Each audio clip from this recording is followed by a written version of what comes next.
driving a commercial motor vehicle, and a CMV and their drivers may be selected for an inspection at any time while on the road. So meaning anytime you're driving your commercial motor vehicle, it's possible that you will be pulled over at any time when you're on the road. So the roadside inspections are usually especially conducted by a trained enforcement personnel. Their job is to follow those specific guidelines. So it can be an enforcement officer that is authorized to do the inspections, also known as DOT, Department of Transportation.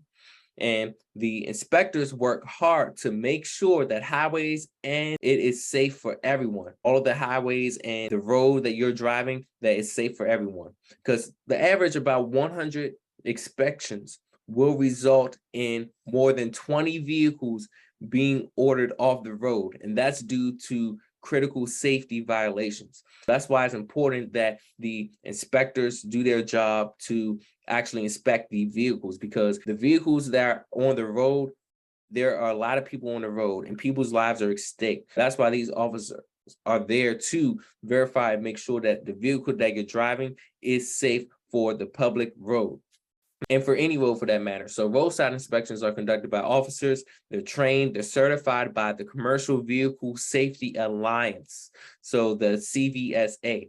And the inspectors are usually done at a weigh station, a roadside, or a company facility. And they specifically have to follow a standard procedure. So it's protocol if a enforcement officer, these inspectors or DOT pulls you over to do a roadside inspection. Now, briefly, the types of inspections: you have pre-trip inspections, which is done before the trip.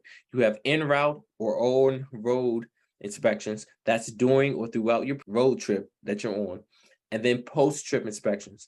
And post-trip is after the trip is done. So any malfunctions or defects will be reported to maintenance personnel or mechanic or fleet operations manager during this time.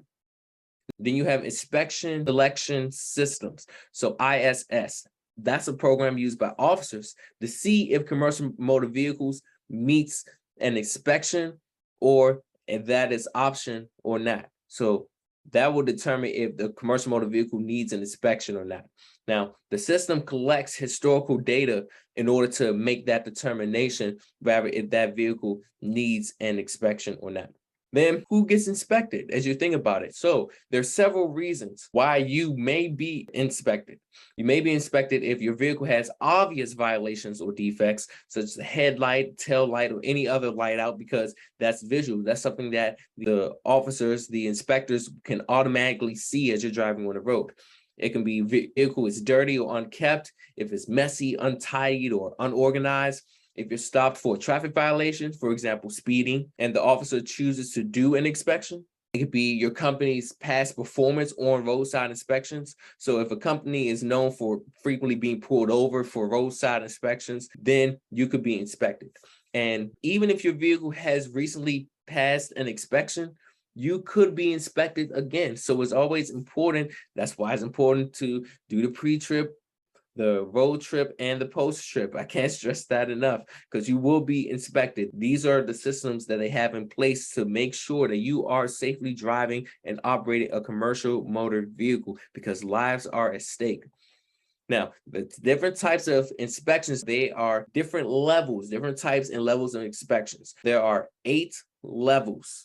Level 1, 2, 3, 4, 5, 6, 7, 8. And I'm going to dive deeper into each of these levels, because each of these levels is a certain type of inspection, what is taking place on each of these levels, and how it is conducted, how each of these inspections are presented and conducted. So here we go. Level 1. Level 1 inspection is a complete inspection of the driver and vehicle. So the inspector will review your license, your hours of service, your proof of vehicle inspection, and other paperwork. And at this point, the inspector will ask questions about your trip. They'll conduct or do a thorough inspection of your vehicle from top to bottom. And this could take about 45 to 60 minutes to complete. So that's the level 1 inspection. It's a complete overall inspection of you, the driver, and the vehicle itself. Level 2 inspections happen during bad weather. Now, this is at portable inspection sites, during traffic stops, or when conducting a level 1 inspection is not practical or possible. So if a level 1 inspection is not practical or possible, then that's when level 2 inspection happens. This inspection is similar to level 1, except the officer or inspector will not get underneath of the vehicle. Now, level 3 inspections, this is a review of the driver's documents and credentials. This level 3 inspection only includes the driver's license, CDL, commercial driver's license, medical qualification, hours of service records or record of duty status, shipment paperwork or shipping papers, vehicle registration or cab card, and fuel license, which is either paper or electronic, and proof of annual vehicle inspection. So be mindful, shipping papers. The shipping paper is a document that serves a similar purpose and it's prepared in accordance with the hazardous materials regulation. So example, it could be a shipping order, a bill, a landing, or a manifest, and etc. Now note, if your paperwork is out of order or the officer notes a vehicle violation, a level 3 violation can quickly turn into a level 1 or level 2 inspection. So level 1 violations is the most highest critical in-depth inspection of all. Then you got level 2, and then of course it goes down. So that's why it's important to make sure everything is in order, because a level 3 violation, level 3 inspection, that violation can turn up into a level 1 or level 2 inspection. Then level 4 inspections are usually a one-time check for specific pieces of equipment. So it's not everything, it's just maybe certain parts or certain pieces of equipment. For example, it could be brakes or tires. And this is part of a special enforcement activities. That is for level 4 inspections. Level 5 inspections are primarily and mainly focused on the vehicle only. And this is when the driver is not available, usually. Now, the inspections can often take place during a company audit or after a crash or accident. Level 6 inspections includes checking vehicle hauling highway route control quantities of radioactive materials. This is mainly when you have to talk or consult your carrier for more information on this type of inspection. If you have highway route controlled amounts of radioactive material, for example, that would be nuclear waste as an example. That is for specifically level inspections, when the inspection checks vehicles that's hauling highway route controlled quantities of radioactive materials. Level 7 is inspections that are conducted or done when the requirement of other levels of inspections do not apply. In other words, this may be specifically directed at either school buses, shuttles, and other operations such as transit buses or coach buses or charter buses, etc. That's for level 7 inspections. And then level 8 inspections, they are electronic inspections of a driver and vehicle as the vehicle goes through the inspection facility. For example, this would be a wait station, for example. So this is where the driver has no direct interaction with an enforcement officer. So a level 8 inspection is usually when you're driving at a weigh station, you're being weighed. It's a transaction where the electronic inspections of a driver and a vehicle, it rolls through the facility, but you don't see the interaction of an actual enforcement officer or DOT. Example is that weigh station as an example. So that's level 8 inspection. And those are the 8 levels of inspections. Now, when you're preparing for the inspections, remember, road inspections can happen at any time. So it's always important to be prepared either way. So doing your own thorough pre-trip inspection is crucial.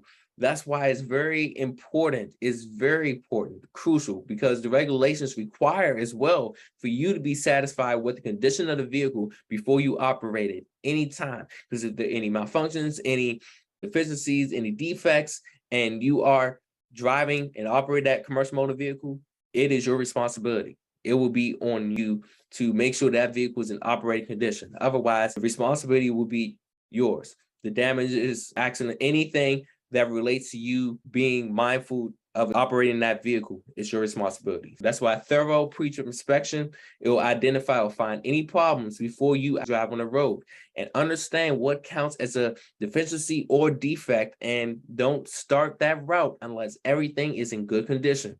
And then servicing your vehicle will save you tremendous time. It'll save you less time, energy, and money than being stopped and possibly being placed out of service. And I'm gonna talk deeply on out of service and what that entails. Now, remember, plaque card specifically is a diamond-shaped sign that is required by regulation.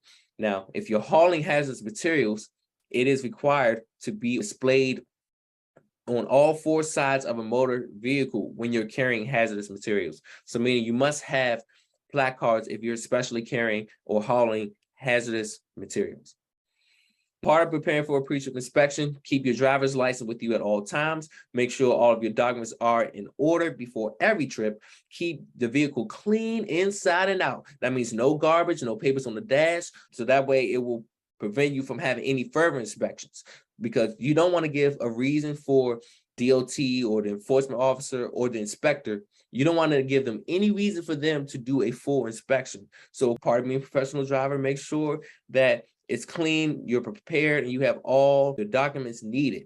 And you want to maintain a professional, positive attitude and be ready to cooperate with the officers. The officers are there to do their job. So part of that is professional attitude from the driver is reciprocated by the officer. So that means if you are unfriendly or rude, it may prompt or lead the inspector to do a more strict, thorough inspection. So having a good positive attitude goes a long way. That's why you got to be open and consider to receiving the feedback from the inspector, even if it was something you wasn't expecting or the outcome or whatever the case is. And you want to build rapport by acknowledging the inspector's expertise and seek their advice. So that is part of preparing for that inspection. And it's a mental thing too, mentally preparing for that inspection, being polite, courteous, and then physically being prepared by having those documents and everything that you need for that inspection. Hey, BET Trainer here. Listen, if you really had true value out of this video, go ahead and click that like button and share some honest comments about this video, because this is going to help other people as well see the video and get the value information, so that way they can be inspired by what you're doing right now as well. So also, if you want to get the latest updates, go ahead and click the subscribe button, so then you can be able to always be updated on the next instant video that will be put out. So again, go ahead and do that. And this video was sponsored by BET Life Services and CDL for Life.